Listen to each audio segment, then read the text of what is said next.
Happy Easter from central New York, where it is gray and cold and it's probably going to snow today. It is not feeling very Eastery here, and that's okay because you may not be feeling very Eastery either.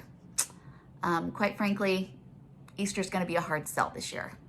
Yeah. 2 years ago when Easter services across the world were canceled due to COVID, who would have thought we would be here today still dealing with the presence of COVID and the coronavirus in our lives? Yeah. And we certainly didn't imagine that as we were beginning to emerge from this period and into this dreaded new normal that people keep talking about, a phrase I never want to hear again, and I can't believe I just said out loud, who would have imagined that a specter would arise halfway around the world to traumatize, displace, and destroy an entire country? Yeah, we are coming into Easter holding on to so much grief. Grieving the world the way we would like it to be, the loss of a world that is the way we would like it to be. We are grieving the loss of loved ones, the loss of relationships, the loss of jobs, the loss of businesses, the loss of high school and college experiences. And some of you have lost so much, your entire identities have changed, and you're probably still grieving the loss of who you used to be. So yeah, as much as this message, this Easter message of hope and new life is needed, it's going to be a hard sell.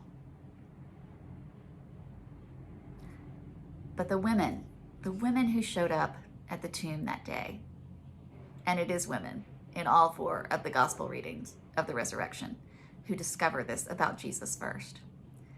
But in our reading today in Luke, the women show up at the tomb and it's empty. And because we know the rest of the story, when we get to that part, we think, hooray, resurrection. But no, that is not at all what they were thinking. They thought, gosh, we thought it couldn't get any worse than this. And it just has. It's just gotten worse. Not only have we lost the person that we had followed, we had given up everything. We put all of our eggs in the Jesus basket. And not only is he dead and gone, they have now stolen his body. A situation that couldn't get worse, just got worse. Yeah, I think we're familiar with that feeling. But then the shiny people show up and they tell them not to worry, that Jesus is not here, he's alive.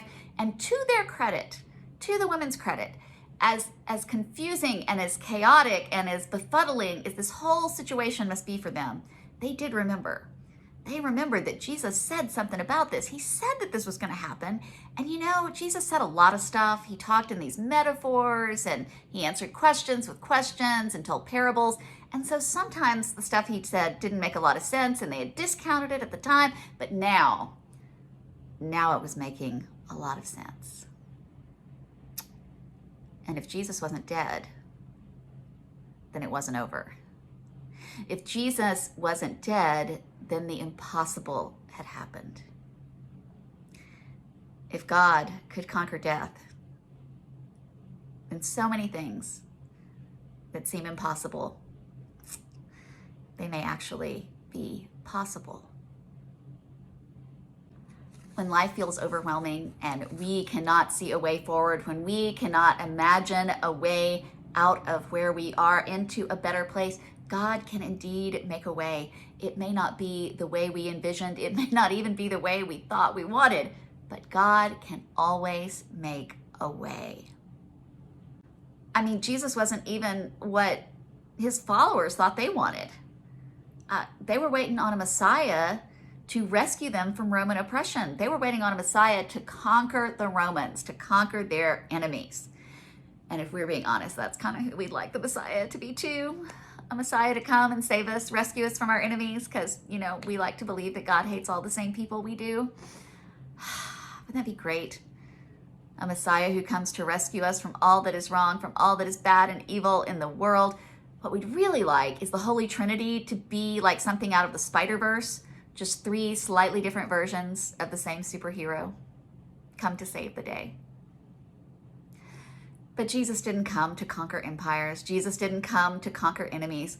Jesus came to conquer sin. Jesus came to answer hate with love, to fight injustice without resorting to violence, to show us his way of peace and love and welcome with more than just a bit of resistance thrown in. The first Easter didn't topple the Roman Empire. And this Easter will not bring peace in Ukraine, and it will not eradicate the coronavirus from our lives forever.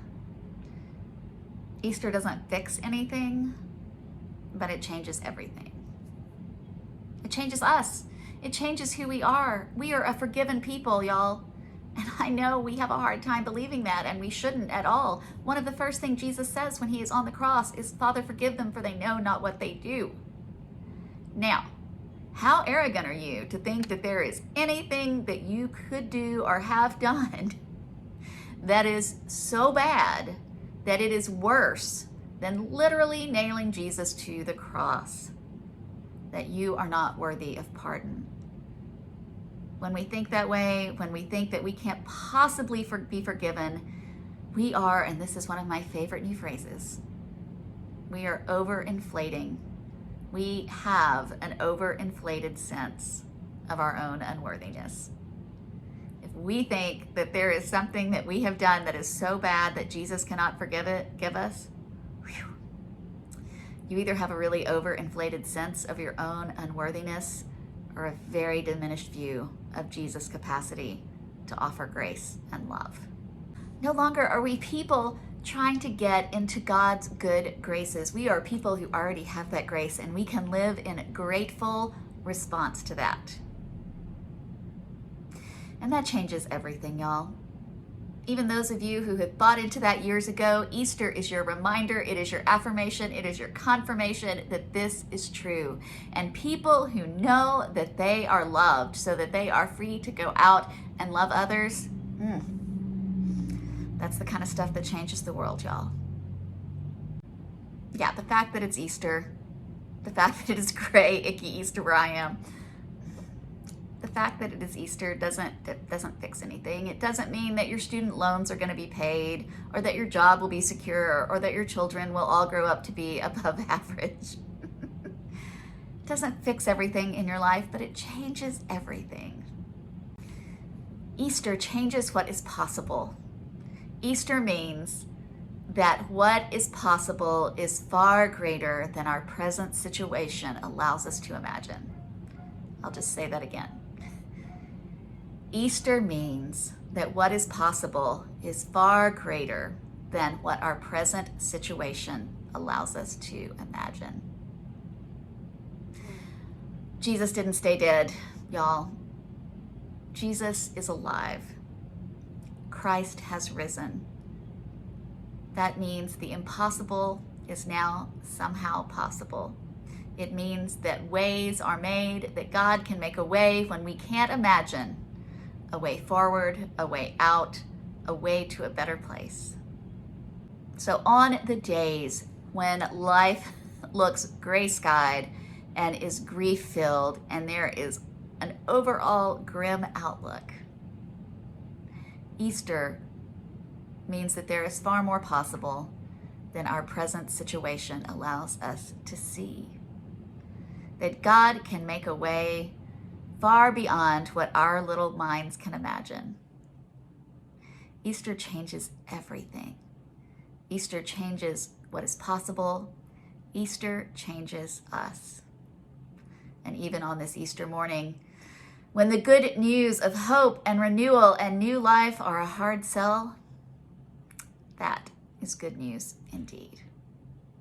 Christ is risen, y'all. So much is possible. Blessings on your Easter season as we embrace new life, new hope, and new ways.